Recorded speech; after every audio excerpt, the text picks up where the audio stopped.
Everyone who's traveled to or lived in Southern California has seen his work.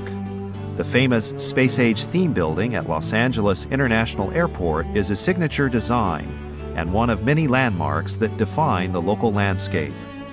Viewers of movies and popular television programs like Dynasty and Murder, She Wrote have seen this majestic mansion he designed covering 12,000 square feet and 16 rooms. Created to remind the owner of the castle he saw in his boyhood home in England, this Pasadena house, built for self-made millionaire and thoroughbred horse breeder Jack Atkin, was developed on a stately lot of 3.5 acres. Major renovations to the Beverly Hills Hotel, including a new color scheme and a glamorous makeover of the Polo Lounge, exhibited the grand sense of style and elegance the architect wanted to convey. In all, he was responsible for designing more than 3,000 structures. These projects included homes for movie stars like Lon Chaney, Lucille Ball and Desi Arnaz, and Frank Sinatra. Homes were designed for prominent people in the business world, including Jay Paley of the CBS television network and automobile magnate E.L. Cord. Hotels he designed housed the rich and famous. Banks, business buildings, and high fashion stores like Saks Fifth Avenue in Beverly Hills also carried his unique combination of style and functionality. Government structures he designed included courthouses, schools, office buildings, and affordable housing projects. Through it all, he never forgot the common man or the struggles of those born without privilege. He was Paul Revere Williams, a legend in architecture. But to his granddaughter, Karen Hudson, he was just a very kind grandpa. Karen lives in the house her grandfather designed for himself and Karen's grandmother. He was an orphan, and as an orphan, family is more important to him than anything else. My grandmother was his rock. I don't think he would have been nearly successful without her support. And he called my mother and my aunt his babies to his dying day. He never brought his work home, except for during the war when he had an office at the house. So they were never privy to the unpleasantness and the racism that he had to suffer. At the same time, they were not interested in the fame. So he never brought that part of it home. As a child, I learned about who he was basically in school. I knew he was an architect, I knew he designed things, but he never let us think he was anything other than our grandpa. Paul Revere Williams was the first African American to join the American Institute of Architects. Born in 1894 and orphaned at the age of 4, he made his way through life because of extraordinary talent, artistic flair, charm, hard work, and fierce determination. He had faith in God and a foster mother who pushed him toward success and encouraged his dreams. Well, I think he loved art from the time he was a child. In elementary school, he drew everything, and the teachers from those early days told him he would never succeed, mostly because the majority population, the Caucasians, were not going to hire him, and the African Americans and any other minority could not afford him, so that he would not be able to make a living at it. What people did at the time was they would encourage talented black children to become doctors or lawyers, because they'd say, your people always are going to need those. But everyone talked in terms of you could only make a living from your own community. People often ask me, how was he able to do all this?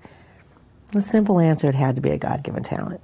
He was singular. There were almost no African-American architects, and no one ever has had the success that he had. He was the most successful African-American architect who, of the 20th century, and we'll see about the 21st, but his record may hold up. But this is what African-American architectural historians have told me. There was him up here, and then very few on the next level. After attending the local Beaux-Arts Institute of Design in Los Angeles and the Architectural Engineering program at the University of Southern California, Paul Revere Williams began his career working for then-established Los Angeles architects. He used this experience to refine his skills. His talent was clearly demonstrated when he won an architectural design contest and $200 in prize money in 1914. 5 years later, in 1919, he won another design contest. He was confronted with racism in his career, but managed to overcome it by using charm and grace, and by working harder than everyone else.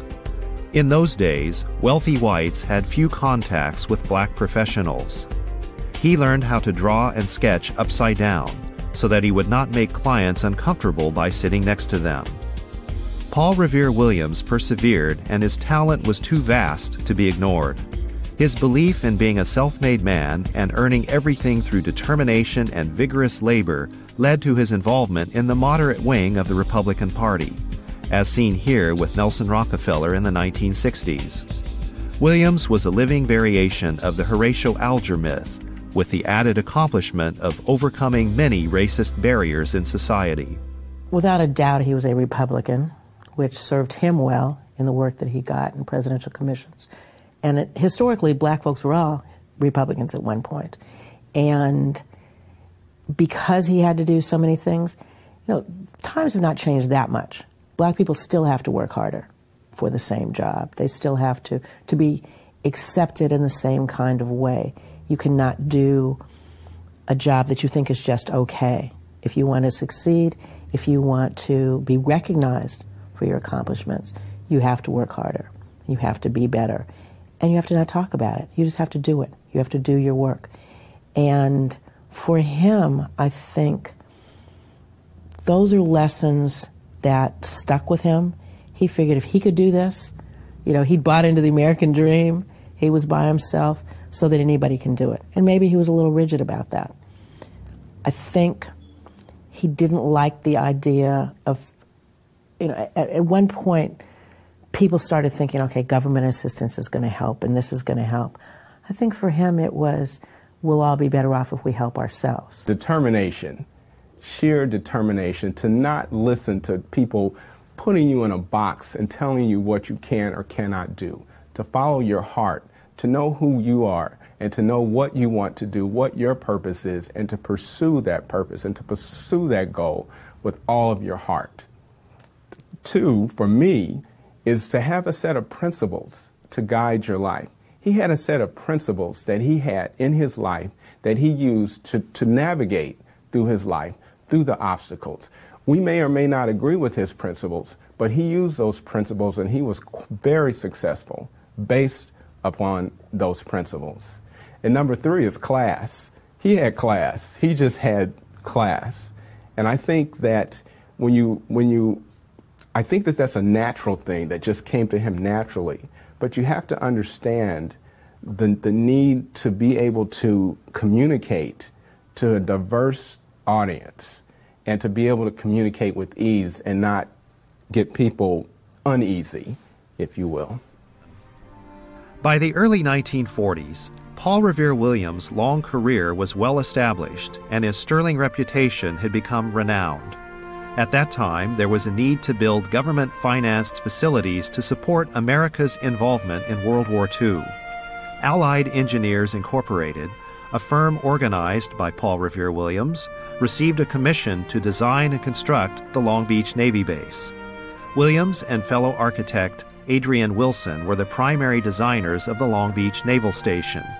The war in the Pacific required the construction of a new base in Long Beach that would serve naval personnel with training and provide them with conditioning facilities and recreational opportunities.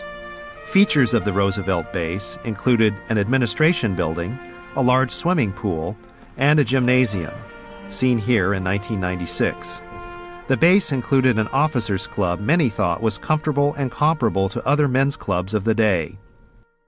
The Navy had a profound impact on Long Beach in the 1940s. Men from all over the country made contact with the naval station. Many from the colder regions of the Midwest fell in love with the Mediterranean climate and the seemingly boundless freedom, sunshine, jobs, and opportunities offered in Long Beach at the end of the war. Many sailors found brides among the local population or brought their sweethearts to Long Beach from their Midwestern hometowns. They settled down to family life in the post-World War II GI Bill tract home environment that defined much of East Long Beach at the time. And also soon after, it defined the neighboring incorporated city of Lakewood. This influx of Midwestern transplants led to Long Beach becoming known as Iowa by the Sea. Iowa Day picnics were held annually at a Long Beach park throughout the 1950s and 60s, drawing thousands, including, on occasion, the governor of Iowa. Because of his own strong devotion to family life, Paul Revere Williams empathized with the desire of young veterans to settle down and raise families in new homes. He authored 2 architectural pattern books for war veterans and others of modest means.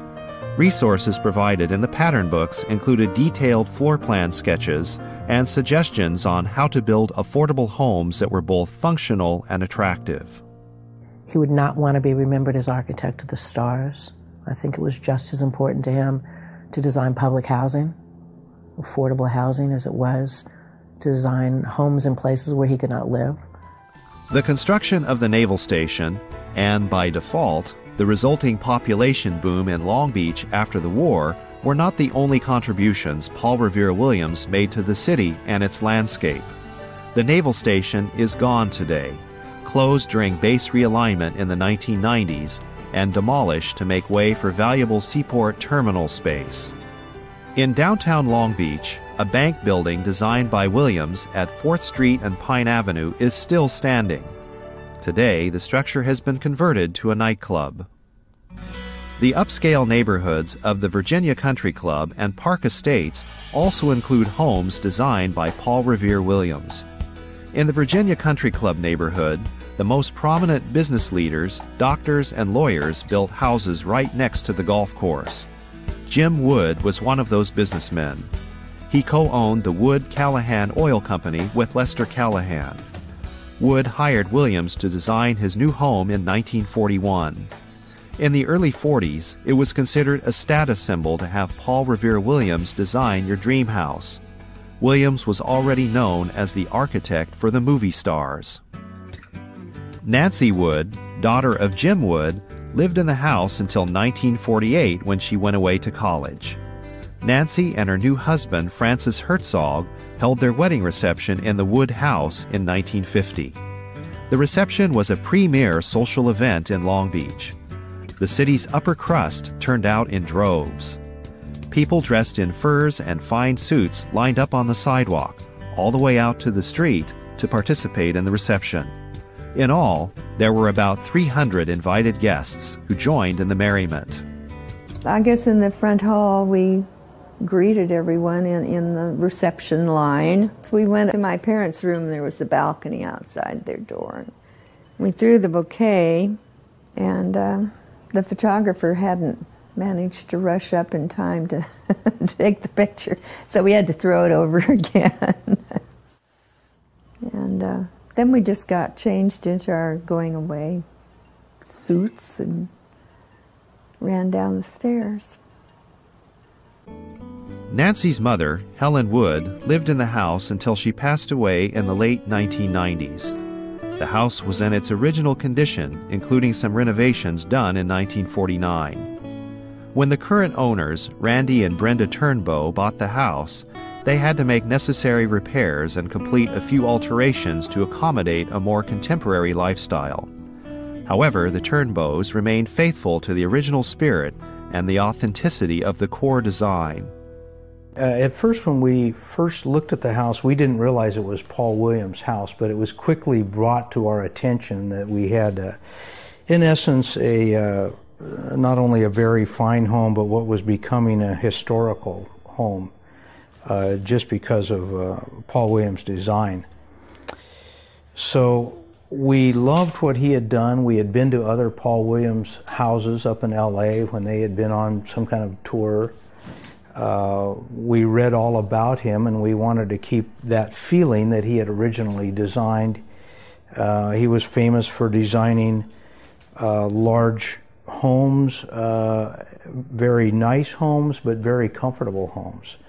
And that's just how we wanted to live. And so this room we're sitting in, for instance, is a very large a front room that can accommodate our whole big family and all our children and grandchildren at Christmas, and yet still feel very homey and comfortable and not austere. I think Randy's alluded to, you have dreams when you're young, and one of my dreams as a little girl was to live in a historic colonial house. But I thought, that will never happen because they're just back east. And this is our third house in the neighborhood. We've lived in two other beautiful homes, a Dutch colonial and a Williamsburg colonial. But this house just kind of called to us. It met both of our needs. We did have a desire to be on the golf course and have those views. The thing about this house, when I first walked in, I saw this ingle nook, this fireplace, and it had such a warmth, and I thought, I can live here. This is not a stuffy house. This is a warm house. A thing about Paul Williams, as I'm learning more about him, he was a man that was about family, about warmth, love, and his strong faith. And these are all things that Randy and I have been about in our 41 years of marriage. The originally separated rumpus room was connected to the main house. It's now the Super Bowl room and the Monday night football room for the Turnbows. The old blueprints of the house still exist. Paul R. Williams' name appears prominently on the bottom. And this house, for instance, is not the typical box sitting on top of a box, which is the basic plan and format of a colonial style house.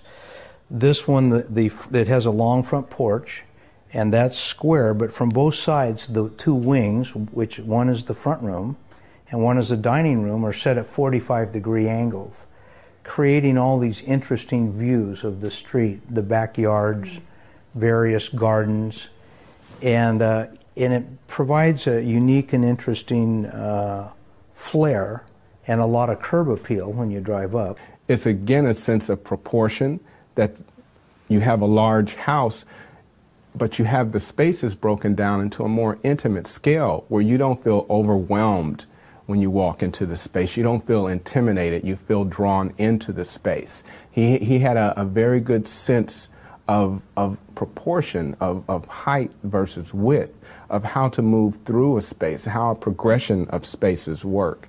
And that works very well, that the home doesn't just look like a large home or a mansion. When you enter the home, it feels like a home. And that's something that you have to learn, it's acquired, and you're able to repeat that throughout your work as your body of work develops. And he definitely was very successful in developing that style from the very beginning and building upon it. Another upscale neighborhood in Long Beach features a significant structure designed by Paul Revere Williams. This Park Estates home was constructed by Lloyd Whaley. Whaley was a well-known builder in Long Beach, responsible for developing large areas of the city. His home was the first in the Park Estates area. These photos were taken by his son, Lloyd Dale Whaley, in 1949 and 1950, shortly after the home was completed. This home bears characteristic Williams touches. The swirling curved staircase and the comfortable casual living space are familiar attributes of the Williams repertoire. The development of the Whaley estate began a boom in the Park Estates area. The home was constructed for a cost of $50,000, a significant sum in 1949. An electrical fire 10 years later in 1959 caused extensive damage. Much of the second floor had to be reconstructed. Using the original Paul Revere Williams plans, the home was rebuilt to resemble the original structure at a cost of $80,000. The home was sold in 1970 to Dan Ritter of the Knight Ritter newspaper chain. The sale price in 1970, $290,000. The home was sold again in 1997 for around $2.3 million. The new owners are Mitch and Alice Rouse. The home has been renovated to reflect their decorative tastes and lifestyle, but many of the core elements of the design remain. After the Whaley House was constructed, Park Estates became known as Pill Hill because numerous young medical doctors bought lots, built houses, and moved into the neighborhood. Lots were selling for $2,000 to $7,000, according to longtime Long Beach real estate agent Ruby Bothwell. it was called Pill Hill because there were the young doctors who at that time says, well, when we make $25,000 a year, we'll be set, you know. and so we had all these doctors who developed a Memorial Hospital. It's been a wonderful place to live in it. It still is, and it's changed a lot. You don't know every single neighbor like we used to know everybody. Everybody knew everybody. And now it's more, you know, people move their own lives along, and that's the way it is. It isn't like it used to be, but it's a wonderful place to be. In Long Beach, as in many other communities in Southern California, Paul Revere Williams left an indelible mark. His inspirations continue to serve as models for many architects and builders from the 1950s until today. To me, his buildings are not only notable for the details or for his sense of materials or for the decoration or for, as people have talked about, stairs or curves, but equally important are things that don't get commented on, like the general circulation patterns as they go through. His integration of indoor and outdoor space, the siting of the buildings is very important, massing of the buildings. But they all come back to that same innate sense of style and sense of proportion. That, I think, is innate. If you don't work at it, though, if you don't force yourself to look at things, and of course it's a pleasure if you enjoy looking at things. And I think you can tell when you look at his work that he had a real sense of pleasure about doing the work. Paul Revere Williams' life story is one that compels many to trace his background, celebrate his success, and acknowledge his contributions to architecture and society in general. I guess if you start from being a person of quality and a person who believes in what they're doing, it's possible. Just that we don't know how to generate that in ourselves at times. He had to be a very positive individual. And coming up when he came up, I didn't even know how he did it. I have no idea. I think that Paul Williams was a 1 in a million man, especially a 1 in a million black man at that time in history. He had extreme talent. He had the look. He had the focus and determination. And he had, at that time, the political correctness of his time to be able to go through open doors that would be open. And it was from his heart. It wasn't a contrived political correctness. It was from his heart. And I think that rare combination made him a 1 in a million black man who was able to achieve greatness. As time marches on, some structures designed by Paul Revere Williams inevitably will be torn down. Others will survive and continue to be recognized as functioning works of art. Uses of buildings may change over time. Owners will come and go, and renovations will occur to accommodate for modern necessities and changing lifestyles. But the body of Paul Revere Williams' work will be remembered, and his spirit will live on for those who experience his masterpieces in person and research his many other creations. Paul Revere Williams, truly a legend in architecture.